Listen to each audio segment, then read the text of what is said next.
అన్న నమస్తే. నమస్తే. ఎట్లుంది చేవెళ్ళ రాజకీయం? ఇక సేవలు ఇక ఉన్నది, ఇక లోన్లు గీన్లు ఇప్పుడు వచ్చిండు కొత్త ఆయన చేస్తుడు, బాగానే పని చేస్తుండు. కాసాని జ్ఞానేశ్వర్ ఆ, అంటే ఇప్పుడు ఎంపీ రంజిత్ రెడ్డి చేసిండు, ఏమైనా డెవలప్ చేసిండా?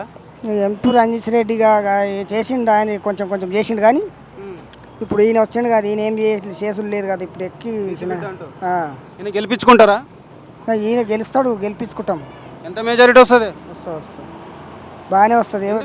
లోకల్ అనే లోకల్ అని ఇప్పుడు ఇక్కడ గడ్డ మనిషి కదా ఆయన. వస్తాడు ఇక్కడ గడ్డ మనిషి అని వస్తాడు. ఇక్కడ మెజారిటీ బాగానే ఉన్నది ఆయనకు.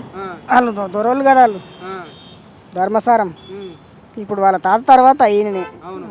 వీళ్ళు బాగానే చేసిర్రు, అప్పటికి కూడా బాగానే ఉన్నారు వీళ్ళు. ఇప్పుడు కూడా ఆయన గెలిస్తే మంచిగా చేస్తాడని అనుకుంటున్నాం. కాంగ్రెస్ గవర్నమెంట్ ఎలా అనిపిస్తుంది? 4 నెలలు కేసీఆర్ గవర్నమెంట్ బెటరా, కాంగ్రెస్ గవర్నమెంట్ బెటరా? కాంగ్రెస్ గవర్నమెంట్ వచ్చింది కానీ ఏం లేదు. ఇప్పుడు అందరు నోట్లో ఉన్నది. ఇప్పుడు తిట్టున్నారు అందరు తిడుతున్నారు. పబ్లిక్ మొత్తం స్టార్టింగ్ చేసిరు తిట్టుకాని. మళ్ళీ బెటర్ అంటారా? టీఆర్ఎస్ వాళ్ళు అన్నీ మంచిగా చేసిండు, ఊకేనా గెలిపిస్తుంది అంటారు వాళ్ళు ఇప్పటి వాళ్ళు. అయితే కాసాని జ్ఞానేశ్వర్ భారీ మెజార్టీతో గెలిపించుకుంటారు. గెలుస్తారు. Thank you.